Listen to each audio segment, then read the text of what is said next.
Hello, people. Good afternoon sa inyong lahat.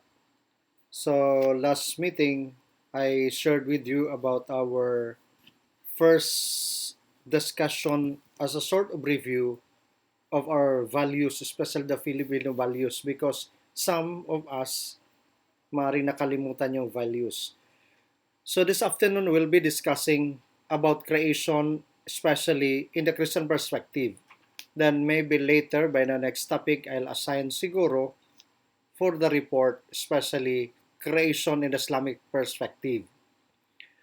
Then, when you talk about creation, this means maybe you have an idea, but this is a production of something out of nothing. So, from nothing to something. That's a philosophical meaning of creation, a production of something out of nothing. Then in the Holy Bible, particularly in Genesis chapter 1, verse 26 to 31, it talks about the creation story. So we'll discuss it now about the creation story, especially in the Christian perspective.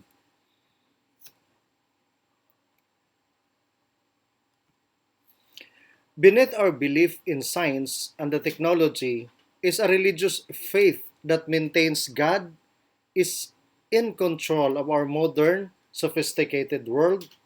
Then Filipinos inherently believe that God created everything and creation of the universe. These people rely on science to give them answers to their questions about the existence of the world and of human life. Now, we know what it is this when we talk about creation. Filipinos, we have our own belief. Our religion, we have also our own belief. Maybe when we talk about science, you know what is science. This is a systematized body of knowledge based on facts, experimentation, and observations. And I think all of us are familiar with Darwinism or the theory of evolution. Later, I will also assign that one as part of the report because it talks about science, especially the existence of human life. But here we move on the story of creation in the Bible. In the beginning, God created heavens and the earth. You look at the drawing, ang ganda. The earth was without form and void, and darkness was on the face of the deep. So it's formless, yung earth. Then God said, "Let there be light," and there was light. If you look at the slides, according to our God, to the Creator, let there be light, and there was light. Let there be firmament in the midst of the waters, and let it divide waters from the waters. So there's a division now.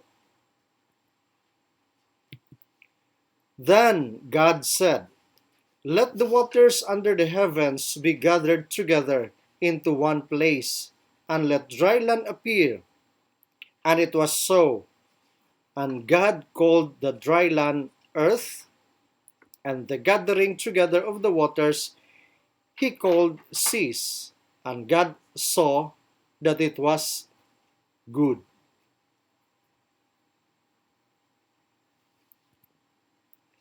Then God said, "Let the earth bring forth grass, and the herb that yields seed, and the fruit tree that yields fruit, according to its kind, whose seed is in itself, on the earth." And it was so.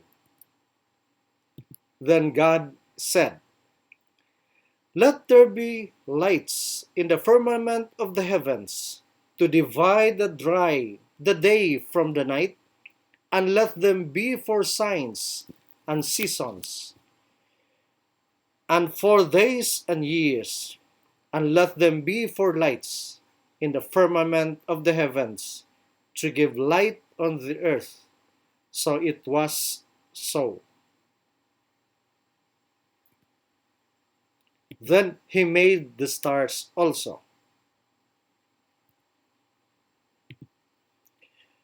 God set them to the firmament of heavens to give light on the earth, and rule over the day and over the night, and to divide the light from darkness. And God saw it was good. Then God said, let the water bounds with abundance of living creatures. Let the birds fly above the earth, across the face of the firmament of heavens. So God created a great sea of creatures, and every living thing that moves, with the waters abounded according to their kind, and every winged bird according to its kind. And God saw it was good. And God blessed them, saying, be fruitful and multiply, and fill the waters in the seas, and let the birds multiply on the earth. Then God said, let the earth bring forth the living creatures according to its kind, cattle, creeping things, and beasts of the earth, each according to its kind. And it was so. Then God said, let us make man in our image, according to our likeness. Let them have dominion over the fish of the sea, over the birds of the air, over the cattle, over all the earth, and over every creeping thing that creeps on the earth. So God created man in his own image, and the image of God he created him. Male and female he created them.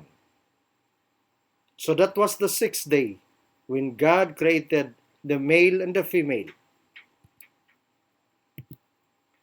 Then God blessed them, and God said to them, be fruitful and multiply, fill the earth and subdue it, have dominion over the fish of the sea, over the birds of the air, and over every living thing that moves on the earth.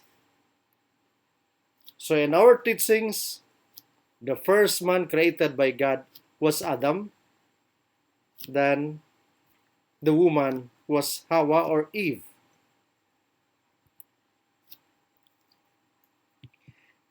Then God saw everything that he had made, and indeed it was very good. So everything created by God here on earth, it was good. It's not only good, but very good. And this is the sign of God's love to all of us, his people. But remember, have dominion. We are on the authority over all other creatures. That's according to the Almighty God. When I consider your heavens, the work of your fingers, the moon and the stars, which you have ordained, what is man that you have mindful for him? That's according to Psalm 8 in the Bible, verse 3 to 4. Then the Lord be with you.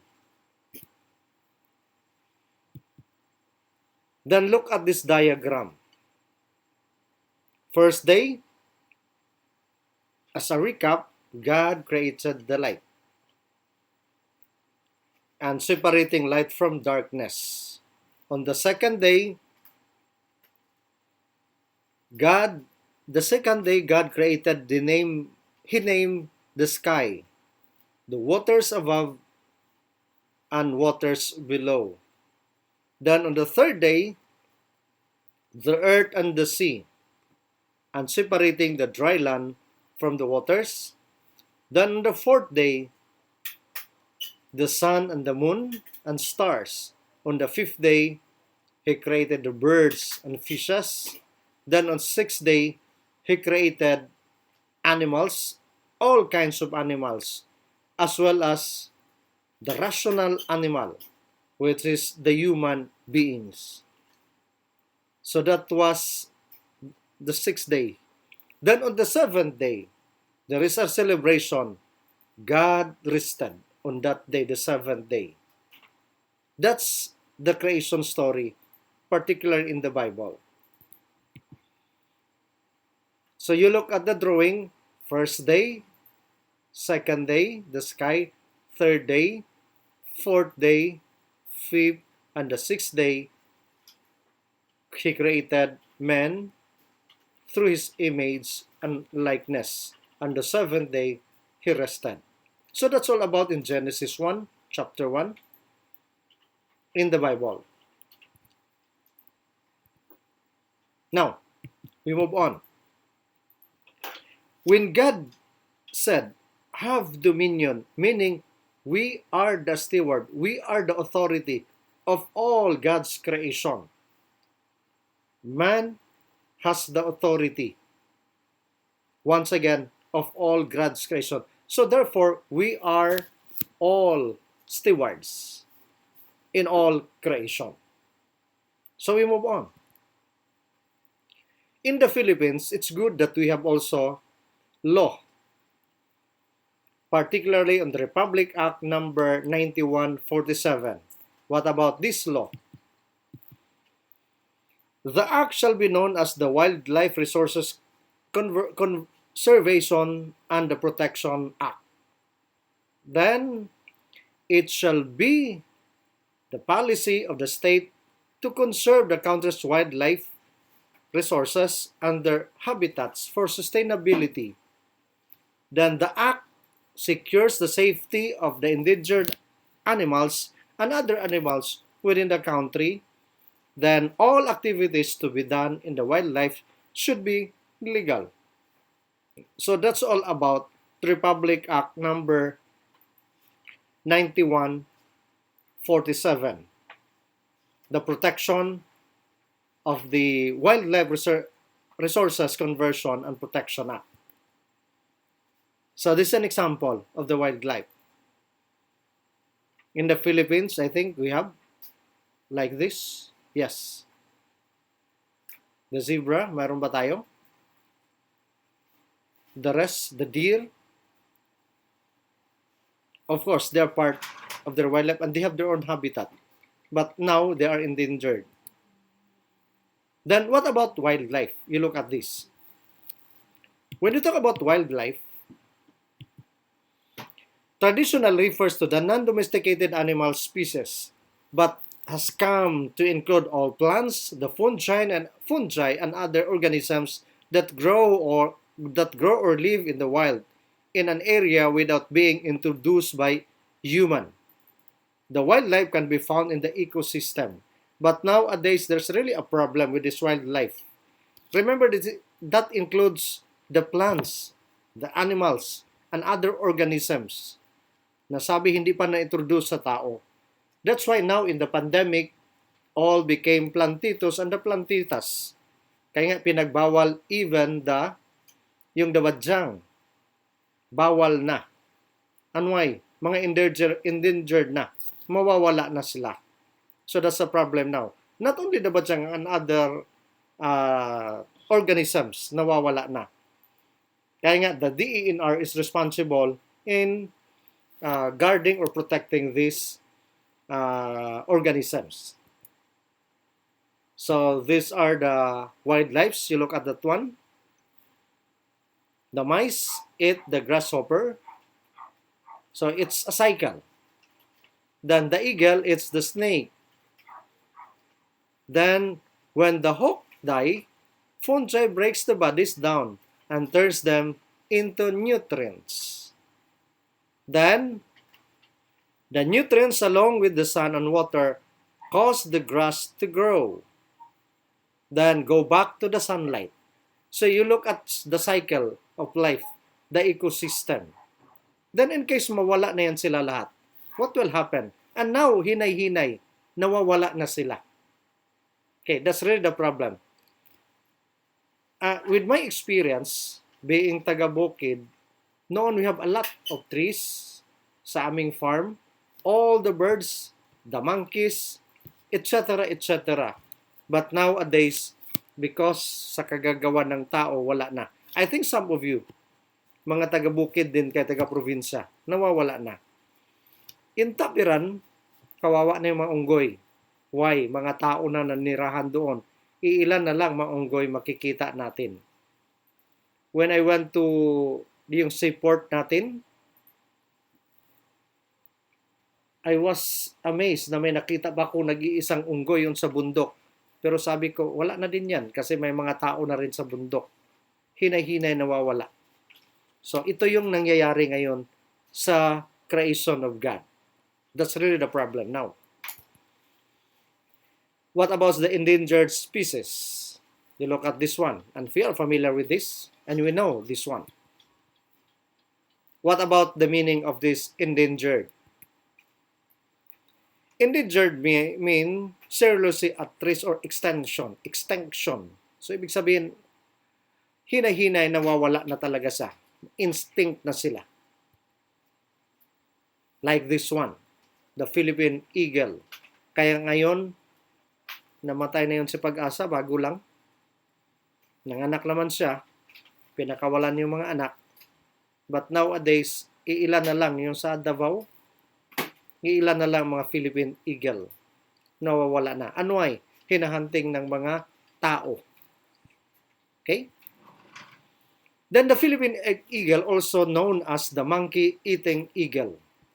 It has a brown and white colored plumage and the shaggy crest and generally measured 86 to 102 centimeter, 2.82 to 3.35 feet in length, and width weight is 4.7 to 8.0 kilograms, 10.4 to 17.6 pound. So, yun yung ating Philippine Eagle. Then the Philippine Eagle is the world's largest eagle and one of the most threatened raptors. Why threatened? Kasi instinct na nga sa kukunti, ilan na lang sila. The Philippine Eagle is endemic to the Philippines. So dito lang makikita and can be found in 4 major islands in Eastern Luzon, Samar, Leyte, and Mindanao. So we are lucky may makikita pa tayo sa Davao. Kung nakapunta kayo doon sa Davao, may mga nakapreserve pa doon. Pero kawawa sila. Then the largest number of the eagle resides in Mindanao, between 82 to 233 breeding pairs. Only 6 pairs are found in Samar, 2 in Leyte, and a few on Luzon. So therefore, we are still lucky. Pero pag mawawala na ito sila, magka-problema tayo.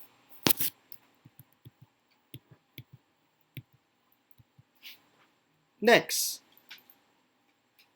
it is considered the largest of the extant eagles in the world in terms of length and wing surface. It is critically endangered, mainly due to the massive loss of habitat due to deforestation in the most of its range. So, wawala na because of deforestation, wala na silang madadapuan, wala na silang mapahingahan, wala na sila talagang lugar, yung habitat nila. Then killing a Philippine eagle is punishable under the Philippine law by 12 years in jail and heavy fines. Pero our law minsan wala ding ngipin. Pero may law din tayo dito. Then what about the sea turtle? Another extinct na creature natin. So kita natin yan, pero hinay-hinay, nawawala na rin sila. Sea turtle, sometimes called the marine turtles. The species have been identified as endangered or critically endangered. Before laying her eggs, female turtle will dig a hole on the sand with her hind flippers. She covers it with sand and returns to the ocean. Incubation takes place between 50 to 60 days or 2 months. Then the hatchling gender depends on the sun temperature. So minsan makikita natin sa balita, sa television, na yes, totoo, doon sila sa dalampasigan, naghukay, tinatabunan pag nangingitlog, and after 50 to 60 days or 2 months, na mimisa na. Okay? So, yon. Then, reptiles of order Testudines. So, there are also 7 types of sea turtle. The leatherback, the green sea turtle, the laggerhead, the Kemp's Ridley, the hawkbills, the flatback, and the olive Ridley sea turtle. So these are the kinds or types of sea turtle that can be found in our country. Then what about the leatherback sea turtle? Sometimes called the lute turtle or leatherly turtle. It is the largest of all living turtles, and it's the fourth heaviest modern reptile behind 3 crocodilians. So yon, talagang ang bigat pala nito. Okay, one of the largest. Then the green sea turtle, known as also Chelonia midas, also known as the green turtle or black sea turtle or the Pacific green sea turtle, is the large sea turtle of the family Chelonidae. So that's their term, scientific term. Then the next is the Laggerhead Sea Turtle, known as also Carita, or the Laggerhead, is an oceanic turtle distributed throughout the world. It is a marine reptile belonging to the family of Chelonidae. Then the fourth types of turtle is the Kemp's Ridley Sea Turtle, is the rarest sea turtle and it's critically endangered. It is also one of the 2 living species of the genus Lepidopterygis, or the other one being the L. olivaceae or the olive Ridley sea turtle. So yun yung Kim's. Then the fifth is the Hawksbill Sea Turtle, belonging to the family Steatochelonidae. It is also the only extant species of the genus Erythmochelis. So this is still the scientific name. Then the flatback sea turtle, it's endemic to the continental shelf of Australia. The flatback turtle belongs to the sea turtle superfamily. The same is the Chelonidae, and it is the only species found in the genus Natator.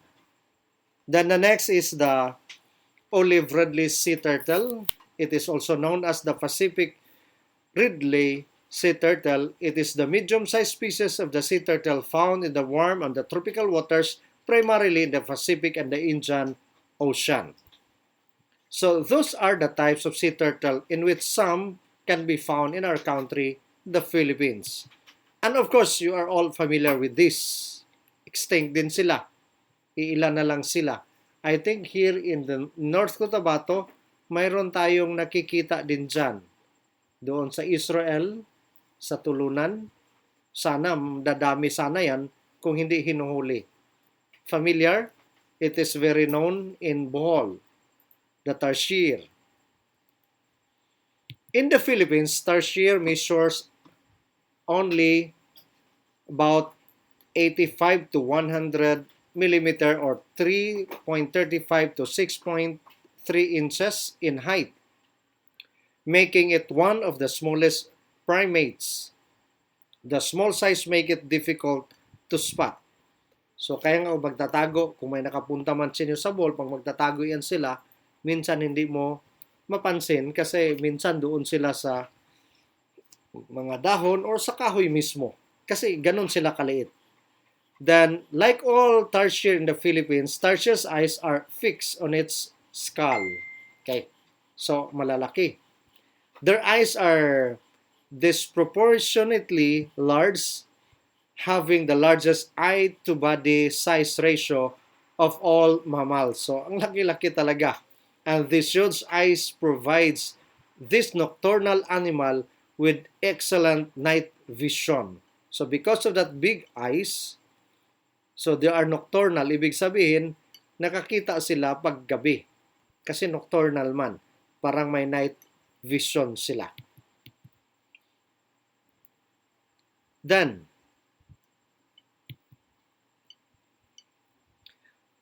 the tertiary are primates found only in the islands of Southeast Asia, especially in our country. Tertiaries are also arboreal, or the tree living, and jump through the trees to catch their food, which is mainly insect-based, although can include the lizards, the snake, and the birds. Pero sabi nga, pag wala ng mga kahoy because of the deforestation, mawawala na sila. Then tertiary are also very shy animals that prefer to stay away from human contact. Then it occupies mainly the forest and the bush thickets. It has also been observed in the mangroves forest. So yon, doon sila nabubuhay. Then what about the social teachings? These social teachings, especially in the Catholic Church, kaya nga may term din na tinatawag namin dito yung ang nakatagong lihim sa simbahang Katoliko. Bakit nakatago? Kasi minsan hindi nile-lecture, minsan nakalimutan ibahagi. Pero in our class, especially creation and its responsibility, dapat ipahayag natin ito. Then the social teachings, or the God's stewardship and care of creation. So you look at this one. God gave humans dominion of all the earth resources. I told you when I read the book of Genesis, have dominion, meaning we are on the authority. Tayo yung namamahala dapat. We are God's stewards of all other resources on earth. That includes plants and animals and other creatures, sea creatures, or even the sky, the birds, the fishes, and everything. Dapat tayo yon. So therefore, sabi nga, nasa ating mga kamay lahat in order to preserve, to protect all God's creature because we are God's steward. Okay, yun yung pinakapunto dyan. Now, the goods of creation are intended for the common good of all human beings. But what happened? You look at the earth. Dapat it's intended for all of us. Not only humans, but all God's creature. Green dapat. But what happened now to our universe, to the Mother Earth? Okay? Well, while we are journeying our subject, I think malalaman natin yun na kaawa-awa at nakakatakot na ang ating environment ngayon. Okay? While we journey in our class, malalaman natin bakit kaawa-awa at katakot-takot na ang God's creation. Once again, the goods of the creation are intended for all common good of all human beings. Not only the human beings, but to all God's creation. Only the human beings because we are on the authority. We have the dominion. Tayo yun lahat, ang stewards. Then we are responsible for caring for the earth and its resources wisely, preserving these resources for future generation. Sana, yun yung pangarap until today. Kaya nga tayo ngayon, minsan, especially kay mga medical student, mahal na ang hangin. Ano why? Wala na mga kahoy. Then, 20 years from now, 30 years from now, 50 years from now, pag mamamatay na tayo, ano na ang next generation? What will be the future? That's the question now. Okay, that's the question now. Okay? We must respect the integrity of all creation. That's according in our Catechism, the Catholic Church, number 2415. We must respect the integrity of all creation. Tukak sa Ilocano, baki, frog, ginagawa sa tao, kinakain, pwede naman kainin. But the problem, pag endangered na yan sila, awag na. People should stop eating this kind of living creature. Kasi kawawa, wala na. Kaya you look at the cycle, the ecosystem, pag wala na rin. So, it will affect to all of us, especially human beings, dahil din sa kagagawan natin. Humans should treat animals with kindness because they are God's creatures and their existence glorifies Him. Ang ganda. Okay, once again, humans should treat animals with kindness because they are God's creatures and their existence also glorify the Creator, glorify God. Ganda lang no, pag sabihin natin. I appreciate especially the Muslims. When they slaughtered an animal, they prayed. They call it, anong tawag? Yung halal ang sumbali. The term is sumbali. Okay? So that the animal, habang kinakatay, hindi masyado nasasaktan. That's kindness to the animals. Pero minsan mga Kristiyano, I notice once, doon sa bahay, yung mga paryente ko, yung pato, anong ginawa nila, pinaglaruan. Biglang pinutol ang ulo, pinakawalan ang pato, lumilipad na kahit na walang ulo. Sabi ko, may problema. Are they treating the animals or those creatures with kindness? Aywan lang. That's a problem. Kakatay naman sila ng baka. Also, sa amin, yung baboy, ang ulo, yung axe, dapat hindi ganon. Okay? That's a problem. Ang ganda lang sabihin. Pero once again, we human beings should treat animals with kindness because they are God's creation and their existence also glorifies the Creator. Then animals are entrusted to the stewardship of human beings, and it is morally permissible to domesticate them or use them for food and clothing. So it's normal because we are the authority, we are the stewards. But if we'll not treat them with kindness, that's really the problem. Okay, that's really the problem. Okay? Then, however, it goes against human dignity to cause any animals to suffer or die needlessly. Ayan. So, yan. Kaya nga, nasasaktan din tayo. Pag may makita tayo, buti na lang may mga animal act din ngayon. Diba? One time, makita niyong napanood ko sa TV kung paano minaltrato yung mga hayop.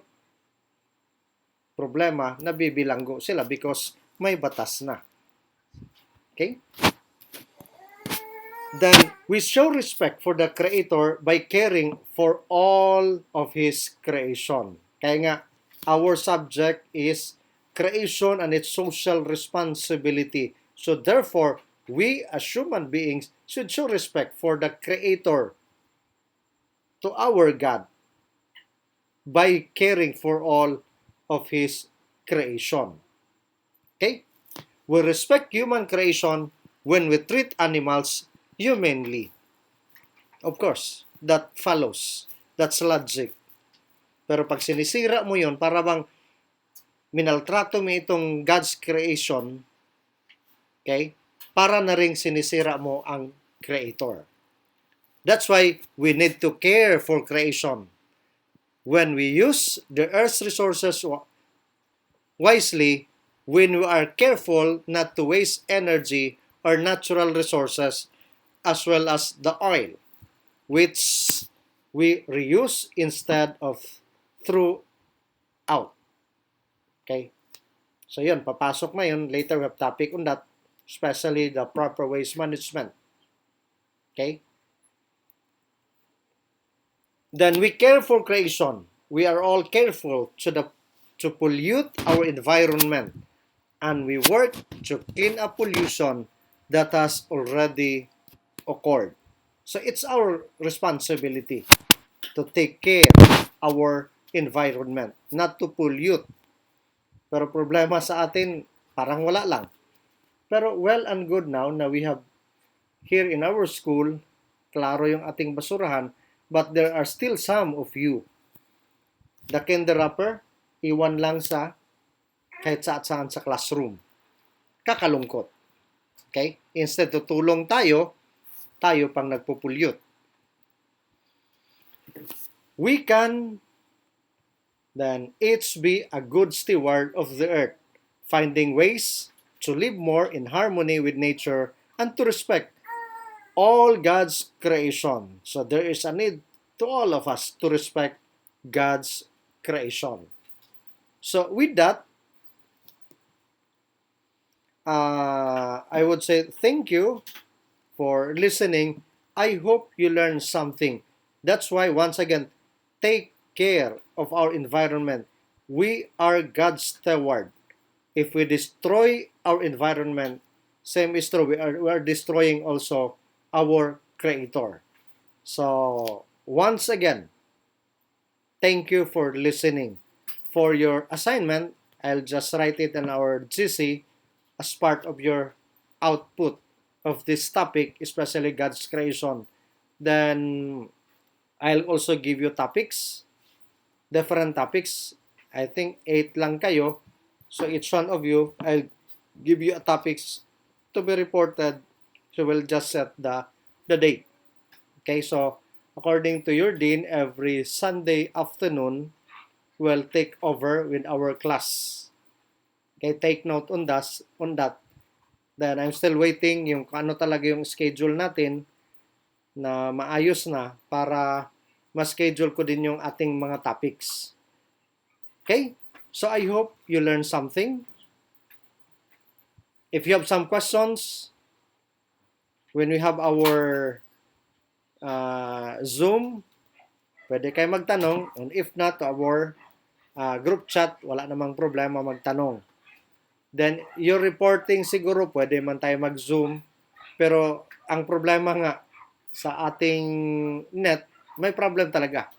Minsan mawawala, minsan di kayo makapasok, minsan yung namalalayo hindi makapasok. Kaya nga, I decided na once in a while, ang lecture ko recorded kasi wherever you are, nagtrabaho man kayo, pag during the pahinga o during the night, you can view it once o pwede nyong i-review uli yung lecture para hindi kayo mabihind.